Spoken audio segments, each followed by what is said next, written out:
قبیلہ مخزوم کے مغرور اور سرکش سردار عامر بن حشام کے پاس روپے پیسے کی بہتات تھی۔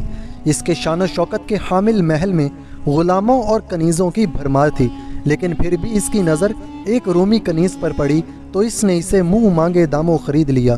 اس لیے نہیں کہ اسے ملازمہ کی ضرورت تھی، بلکہ اس لیے کہ یہ سرخ و سفید خوبصورت کنیز اس کے دل کو بھا گئی تھی۔ مکہ میں رومی غلام اور کنیزیں اپنے کھلتے ہوئے رنگ و روپ کی وجہ سے مہنگے داموں فروخت ہوتے تھے۔ روپے پیسے کی اس کے پاس کمی نہیں تھی، اس لیے عامر بن حشام نے اس رومی کنیز کو خرید لیا جس کا نام زنیرہ تھا۔ زنیرہ کے معنی چھوٹی کنکری ہے۔ زنیرہ کون تھی؟ اس کا خاندان کیا تھا؟ وہ کیا حالات ہوئے کہ دنیا کی سپر پاور سلطنت روما سے زنیرہ مکہ کے بازار غلاماں میں ناقدر جنس کی طرح فروخت ہو گئی؟ ان باتوں سے نہ عامر بن حشام کو کوئی دلچسپی تھی، نہ جاننے کا کوئی شوق۔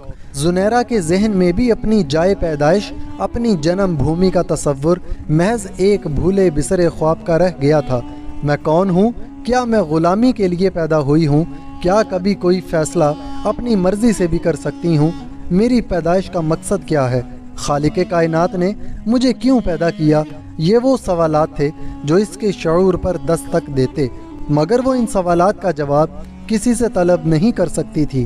اسے اپنی شناخت چاہیے تھی، وہ بے شناخت تھی، کیونکہ وہ ایک زرخیز ملازمہ تھی، آقا کے سامنے ہاتھ باندھے کھڑی رہنے والی ایک کنیز، جسے سوال پوچھنے کا حق حاصل نہیں تھا، جسے کہنے کا نہیں صرف سننے کا حکم تھا۔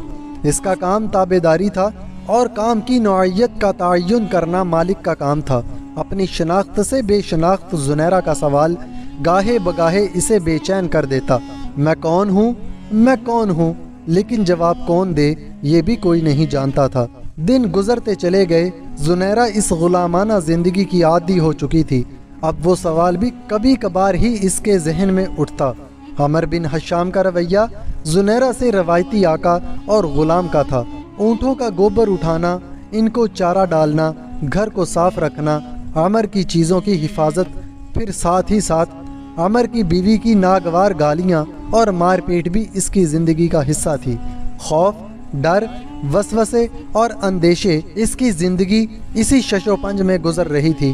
اس کی زندگی کی سب سے اہم خوشی کا موقع شاید اس کی نیند تھی، مگر اب اسے خوابوں میں بھی خوف اور ڈر محسوس ہوتا تھا۔ ایک روز بہت عجیب بات ہوئی۔ چپ چپ خاموش تباہ زنیرہ اونٹوں کو چارہ ڈال کر پلٹ رہی تھی کہ اسے اپنے آقا کی آواز آئی، جو مالکن سے کچھ بات کر رہا تھا۔ محمد صلی اللہ علیہ وسلم جو میرے سامنے پلا بڑھا ہماری ہی طرح زندگی گزارتا ہے، اب وہ کہتا ہے کہ اللہ اس سے کلام کرتا ہے، اس پر وحی نازل کرتا ہے، اس کے پاس جبرائیل فرشتہ آتا ہے۔ آقا کی آواز کے ساتھ ہی کہا بلند ہوا۔ زنیرہ کو دیکھتے ہی مالکن نے رعب دار آواز سے اسے بلایا، او زنیرہ ادھر آؤ اور میرے پاؤں دباؤ۔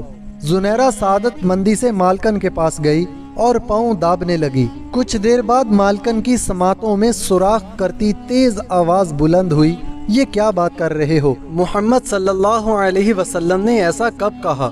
عمر نے نیم استراحت کی حالت میں کہا، آج ابھی۔ محمد صلی اللہ علیہ وسلم نے مکہ کے سارے اکابرین کو بلایا تھا۔ پہاڑ کے قریب اس نے پوچھا کہ اگر میں کہوں کہ اس پہاڑ کے پیچھے سے دشمن کی فوج آ رہی ہے تو کیا تم یقین کر لو گے؟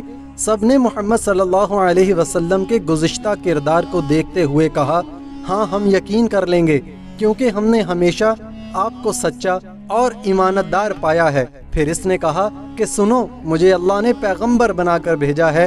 اللہ نے مجھے تمہیں یہ بتانے کے لیے معبوس کیا ہے کہ اللہ ایک ہے، ایک اللہ کے سوا کسی اور کی عبادت مت کرو، تمہاری تمام حاجتیں وہی اللہ پوری کرتا ہے۔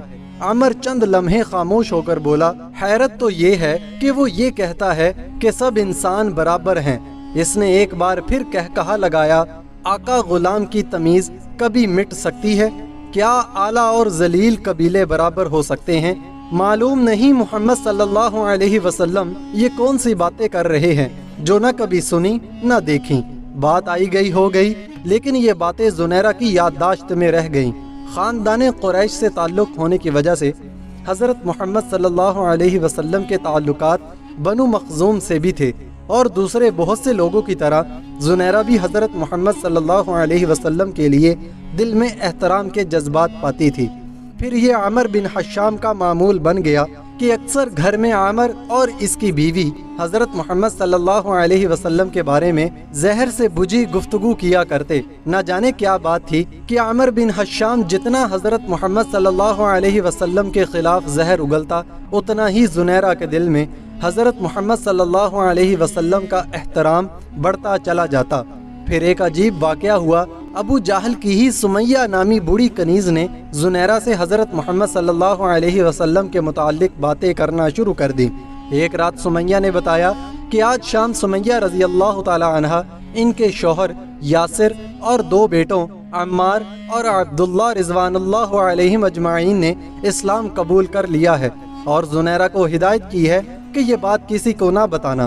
حضرت سمیہ رضی اللہ تعالی عنہا کا خاندان چوری چھپے نور نبوت سے اپنے قلب و روح کو منور کرتا رہا۔ سمیہ رضی اللہ تعالی عنہا نے زنیرہ کو بتایا کہ رسول اللہ صلی اللہ علیہ وسلم اللہ کا یہ پیغام لے کر آئے ہیں کہ اللہ ایک ہے، اللہ ہی کی عبادت کرو اور اپنے تصور و خیال سے بنائے گئے تمام بتوں کو توڑ پھینکو۔ اللہ نے ہر انسان کو آزاد پیدا کیا ہے، سب انسان آپس میں برابر ہیں، نہ عربی کو عجمی پر فوقیت حاصل ہے، نہ ہی عجمی عربی سے بڑھ کر ہے، نہ مرد کو عورت پر فضیلت ہے اور نہ ہی عورت کو مرد پر۔ اللہ کے نزدیک بزرگی کا صحیح حقدار اور پسندیدہ وہ ہے جو متقی ہے، جس کے اندر اللہ کی صفات کا نور ٹھاٹھے مار رہا ہو۔ ان باتوں میں زنیرہ کے بے شمار سوالوں کا جواب موجود تھا۔ اس کی بے چینی اور بے کلی کو قرار آ گیا اور سکون کا احساس دل و دماغ میں پیوست ہو گیا۔ زندگی وہی تھی، سارے دن کولو کے بیل کی طرح کام کرنا، بات بات پر گالیاں سننا اور مار کھانا، مگر رسول اللہ صلی اللہ علیہ وسلم نے سکون کا کتنا آسان نسخہ کیمیا اسے عطا کر دیا۔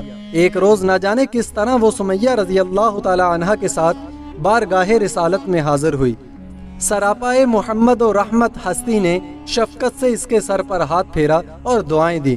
برسوں محبت کے لیے ترسی ہوئی زنیرہ کی آنکھیں ڈبا گئیں، دل میں دبی ہوئی محرومیوں کا آتش فشاں گویا پھٹ پڑا اور وہ پھوٹ پھوٹ کر رو دی۔ اس کے وہم و گمان میں بھی نہیں تھا کہ کوئی اس غلام کو محبت سے دیکھ بھی سکتا ہے۔ مالک کا غلاموں پر احکامات صادر کرنا، ڈانٹ ڈبٹ، گالیاں اور مار پیٹ، بس یہی کچھ تو اس نے دیکھا تھا۔ رسول اللہ صلی اللہ علیہ وسلم نے اسے آگاہ کیا کہ انسان اشرف المخلوقات ہے، انسان اللہ کا نائب اور خلیفہ ہے، اللہ کے قادرانہ اوصاف کا امین، صفات الہیہ سے واقف اور ملا اعلیٰ کی آخری حدوں سے بہت آگے کا شعور رکھنے والا ہے۔ ہر انسان کو اللہ نے یہ ملکہ خصوصی عطا کیا ہے کہ جو شخص بھی سچے جذبے، گزار دل، عجز و انکساری سے اس رستے پر قدم اٹھا لے گا، وہ دنیا میں چاہے کتنے ہی نچلے درجے پر فائز ہو، وہ اللہ کے نزدیک پسندیدہ اور مقرب بن جائے گا۔ نور نبوت کی ضیاء پاشیوں سے زنیرہ کا باطن آفتاب کی طرح روشن ہو گیا تھا۔ دل تو نہ جانے کب سے اس خدائی پکار پر سر تسلیم خم کر چکا تھا، شاید یہ ازل کی پیاس تھی، نور نبوت نے جسے سراب کر دیا اور ساری تشنا لبی جاتی رہی۔ اس نے فوری طور پر اسلام قبول کر لیا۔ اب وہ ایک معمولی کنیز سے رسول اللہ صلی اللہ علیہ وسلم کی عظیم المرتبت صحابیہ زنیرہ رضی اللہ تعالی عنہا بن گئی۔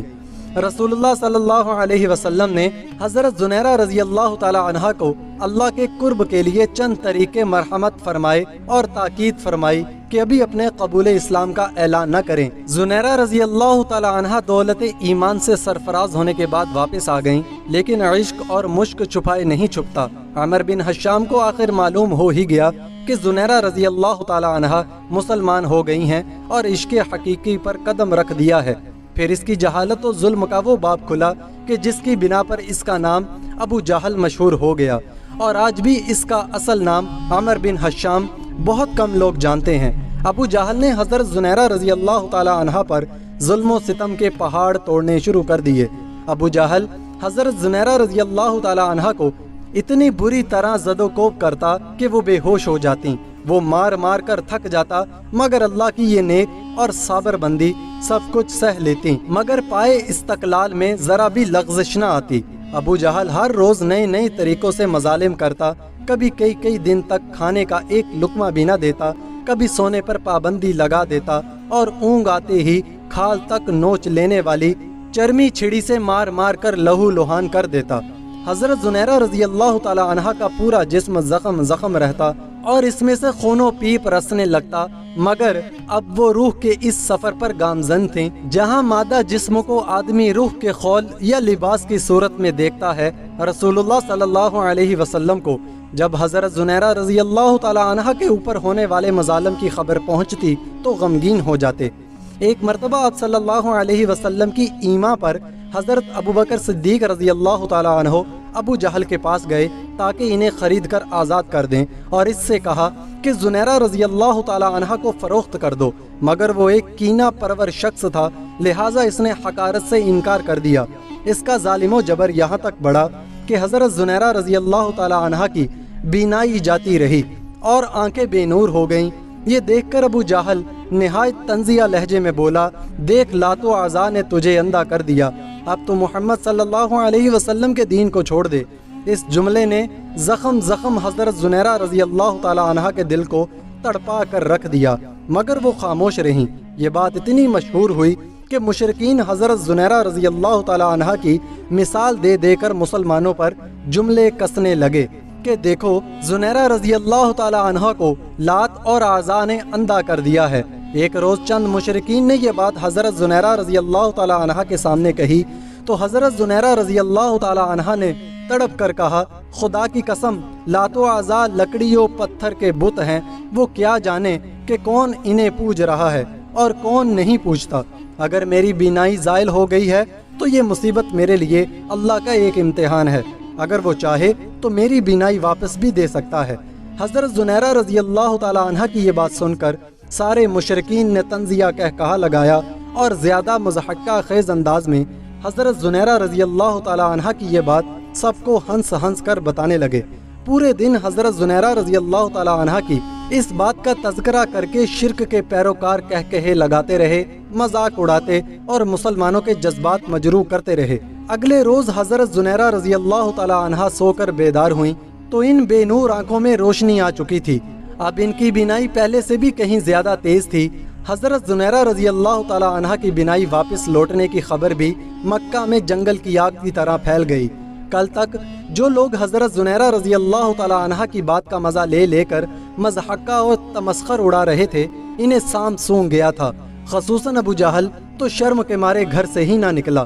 اسی روز حضرت ابوبکر رضی اللہ تعالی عنہ ابو جہل کے پاس دوبارہ آئے اور کہا کہ اگر تم زنیرہ رضی اللہ تعالی عنہ کو فروخت کر دو تو میں اس کے دگنے دام دوں گا اور تم اس سے زیادہ طاقتور اور محنتی کنیز خرید سکو گے۔ ابو جہل زنیرہ رضی اللہ تعالی عنہ کو اپنے پاس اب مزید نہیں رکھنا چاہتا تھا، ویسے بھی اپنی ہی بات کی وجہ سے اسے سبکی اٹھانی پڑی تھی، اس لیے اس نے کئی گنا زیادہ دام پر حضرت زنیرہ رضی اللہ تعالی عنہ کو فروخت کر دیا اور حضرت ابوبکر صدیق رضی اللہ تعالی عنہ نے ان کو آزاد کر دیا۔ امید ہے MIC کی یہ ویڈیو بھی آپ لوگ بھرپور لائک اور شیئر کریں گے۔ ملتے ہیں اگلی شاندار ویڈیو میں۔